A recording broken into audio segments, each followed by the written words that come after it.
Welcome everybody and good afternoon. Welcome especially to Boutros Boutros, who is the Emirates Airline Divisional Senior Vice President for Corporate Communications, and Boutros has been instrumental in today's announcement. So thank you for that, Boutros. We've had a long and fruitful partnership with Emirates Airline since 2004. It's been a very important relationship for Arsenal in our recent history. The original deal was a key component of our move from Highbury to our new home, Emirates Stadium. And that's why I'm delighted to announce today that our relationship with Emirates is being extended. We've agreed a new deal which grants Emirates a 5-year extension to their shirt partnership with the club to the end of the 2018-19 season. This means they will have been our shirt partner for 13 seasons. That's one of the longest continuous shirt partnerships in European football. The deal represents also an important step in our strategy of developing our commercial revenue streams to be able to compete at the very top of the game, both in England and in Europe. This will be one of the biggest deals ever struck in the game of football. It's worth £150 million to Arsenal over the term of the additional 5 years.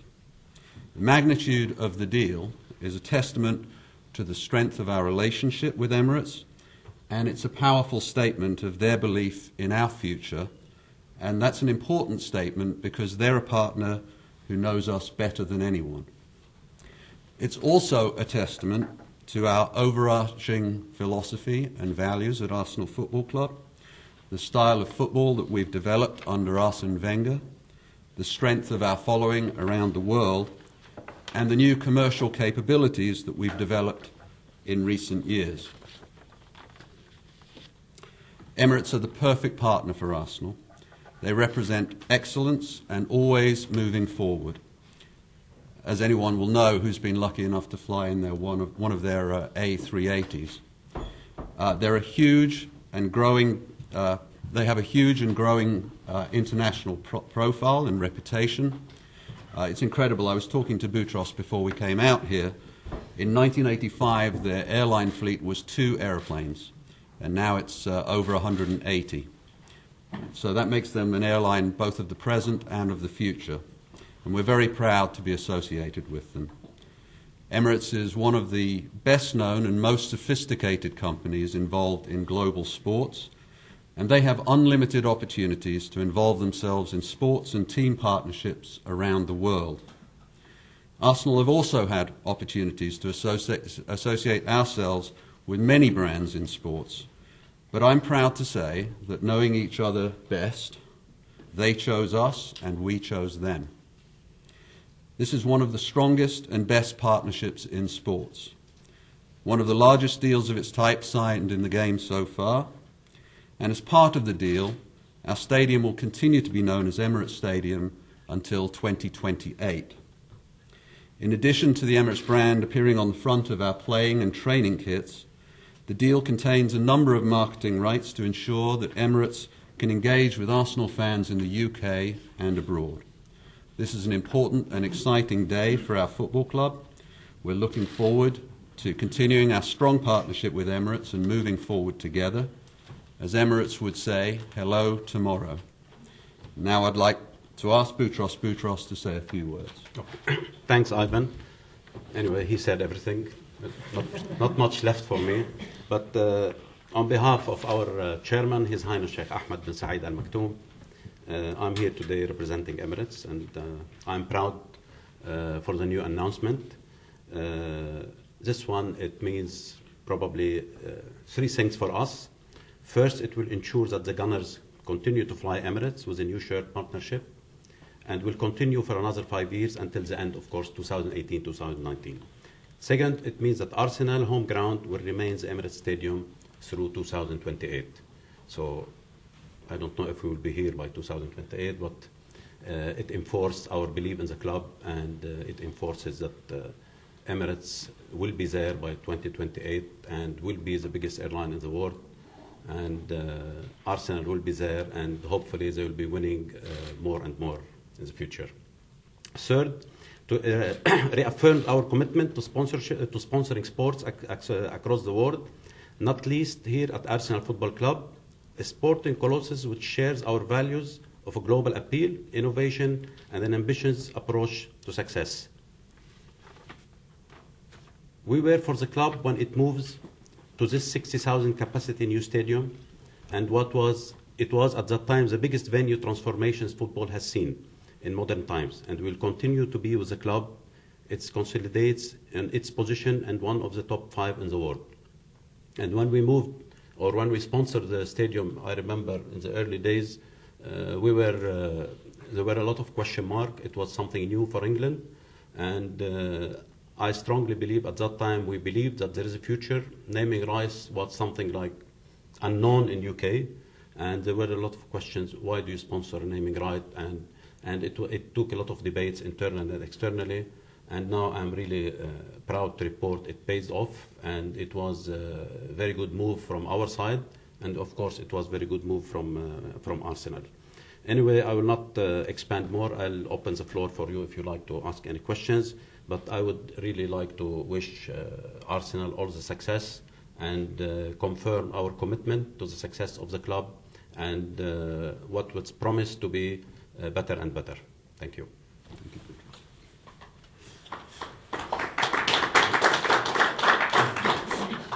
So if you can just say who you are and ask a question, Tarek. Tarek Manzi from Bloomberg News. A couple of questions. You mentioned 150 million, and you said there's a training kit deal there as well. There's quite a few components put in. How good a deal is it? I mean, the headline figure is pretty massive, but you've given them quite a lot of rights. How big a deal is it? United got 11 million from DHL for their training shirt. So if you could just put that into context. And Boutros, so I can ask you, you've been with Arsenal since 2006. Unfortunately, they haven't sort of won anything since then. Is that something you'd like the team to build on? What would be your message to Arsenal in that respect? Okay, let me start. We think this is a terrific deal, which gives us great value for the rights that are included in it.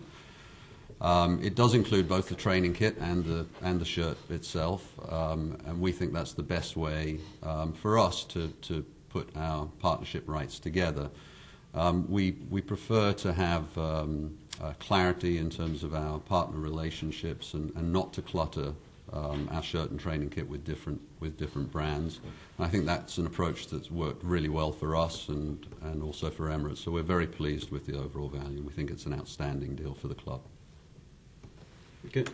From our side, although they did not win any championship, but they won huge fans across the globe. Arsenal, just when we started the sponsorship was relatively an okay club in the world. But now we know from our research and study, the fan base of Arsenal has grown dramatically, and especially with the new media, which helped it a lot probably. And now they start playing abroad.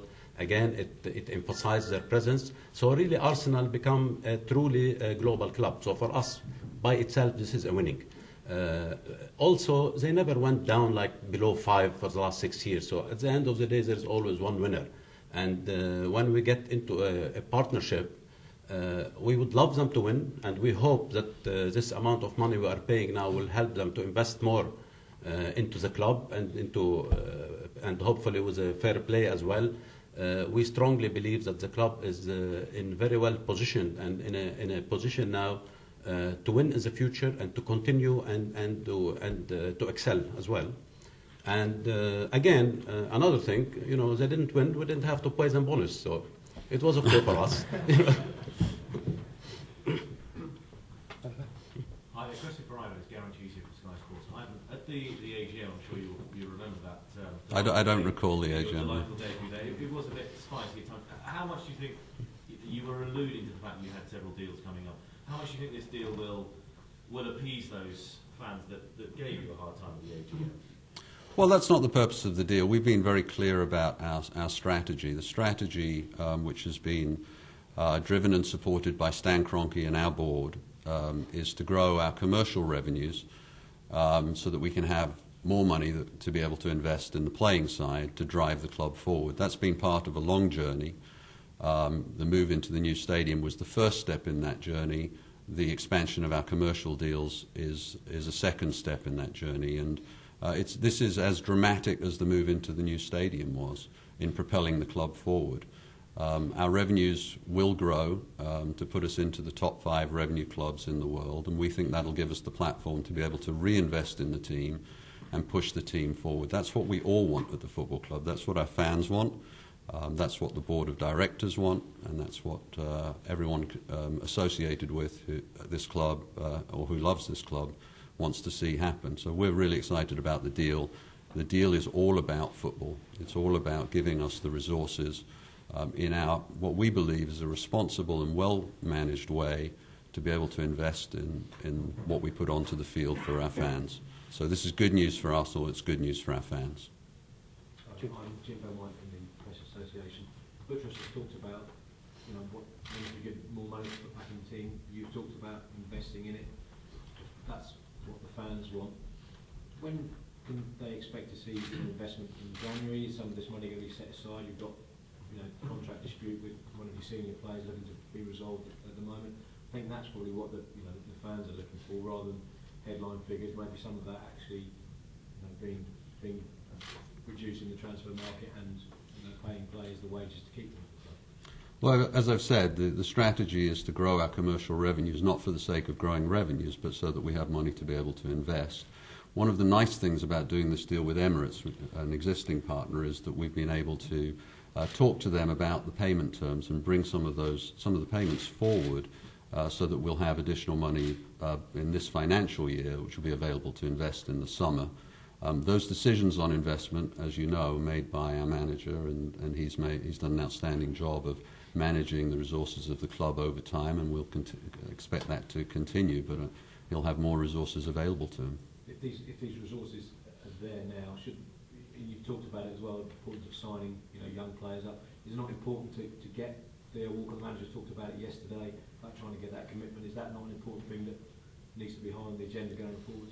Yeah, I mean, I'm not here to talk about any individual player contract discussions, but obviously we've got funds to be able to make the right decisions for the football club, and we'll do that based on Arsene's judgment. At the back. Keith Weir from Reuters. Can you give any update on the kit supply deal? Obviously, you've got the name, whose name is going to be on the shirts. Is there anything you can say about who's going to be supplying the shirts?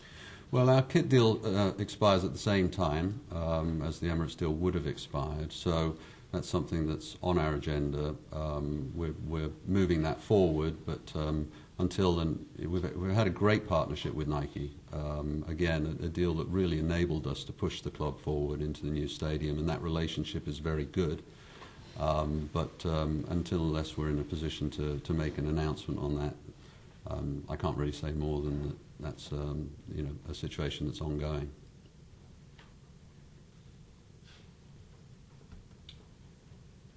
Any more? Rowan Horton from TalkSport. How important was not just the deal itself, the kit deal, but the naming rights as well? Because obviously we wouldn't want a situation where Newcastle, where there's debate about changing the name of the stadium every 4 or 5 years. How important was that? Well, I think for us this is the most important opportunity you have in terms of naming a stadium, and we know this from experience from all around the world, is when you first build the stadium. And this is a stadium that is known as Emirates Stadium, and even before this discussion about extending the naming rights would have been known as Emirates Stadium until 2021. So we've extended that by a further 7 years. We think that that's a really appropriate part of the package that we're putting together here. How you value what naming rights are worth in 2021 on renaming a stadium that's been known as Emirates Stadium for 15 years is a pretty difficult task, but we obviously look very closely at that. But we think this is a stadium that's going to be known as Emirates Stadium now until 2028, and it's a great part of the partnership. It works together with the shirt partnership as well, very well for Emirates, and I think they feel they've got good value out of that, so we're very happy about that extension. Just one other sponsorship you had, one major one that I'm keen on talking about is the one with FIFA, the big World Cup partnership. You're putting quite a lot more money into Arsenal now. That should be up for renewal soon. What's your view on Emirates and being a World Cup partner, a FIFA partner long term, given the World Cup will be in Qatar in 2022? Our current deal with FIFA covers 2014 in Brazil, and we still haven't negotiated the extension. So, of course, we are looking forward it, but it's still a bit early to decide on it. We are firming few deals with few clubs in Europe, and this will enforce our presence in football. Post 2014, we are going to reevaluate our sponsorship portfolio, our image, our awareness, and accordingly we'll take a decision whether we will continue with others or not. If you look now at our club portfolio, we go in the top clubs in Europe, which gives us the global coverage we want among the soccer fans. So when you talk about Paris Saint-Germain, AC Milan, Real Madrid, even now we don't have shirt with them, but we have some kind of advertising arrangement. And then you talk about Hamburg, and we have some couple of local clubs in region and Asia. So we are really very solid now in soccer. So I believe FIFA played a big role in the growth of Emirates and in the awareness for Emirates. We need to do our market research after post 2014, and as I said, then we will decide whether we continue or not. Andrew Allen from Arsenal News. I was just wondering even if the relationship with Emirates will shape where Arsenal go on tour in the future. Well, we've taken a big step as a club. Part of the changes over the last few years have been the fact that we now tour internationally. We don't have requirements in the contract that we tour in any specific places, but obviously it's important for us as a club, as we continue to grow and develop and reach out to our global fan base, that we continue to go overseas, and that's a path we're committed to. And having Emirates as a partner is a fantastic help in that, because as we saw, for example, on this year's tour, where they were a presenting partner of the tour, they added so much value in the places that we were going. We did a lot of partner activation with them. It's not possible in the modern world for any football club to have the kind of resources to really drive all of the international reach and activity that they would want to have. What you need to have are really strong global partners with the same kind of vision as you have, and I think we have that in Emirates. So they will help us with our drive to reach out to our fan base around the world, and we will help them by continuing to travel globally during our pre-seasons, and that's a long-term commitment and a long-term path that this club is on. I have another question. One of the bugbears of a lot of Arsenal fans is the price of season tickets. You know, will any of this money and any other impending deals help ease the burden, shall we say, on that? Yeah, I think one of the things I've said in the past is that we, as a club, particularly since the move to the new stadium, have been very reliant on stadium revenues, more so than any of the other big clubs, with over 40% of our revenues coming here from the stadium. That's why it's been so important for us strategically to grow our other revenue streams, to diminish the reliance on local stadium revenue. So I do think that this step does that. It expands our revenue base and takes some of the pressure off the stadium in terms of its key importance over the last few years. That's a very, very important strategic step for us, and that's why this is a very big step for the club as we continue through the stadium move. Yeah. So prices will come down at some point, you say? I didn't say they would come down. I think we've been very responsible on ticket pricing over time. Since we moved to the new stadium, we've had 2 increases in season ticket prices. Both of those have been inflationary increases only in the year that they were made. That means during my time here, for example, we've only had 1 increase in ticket prices. We've tried very hard to manage and balance this demand that we spend more money in the market, which I've heard from some of the questions today, with also trying to take a long-term responsible attitude towards our fan base, despite the fact that we've got long waiting lists in all categories in the stadium, we haven't pushed ticket prices forward. We've tried to hold them to a responsible level, and I think we've managed to do that over the past years. I think the expansion of our revenue base will help us in managing that relationship as we look forward.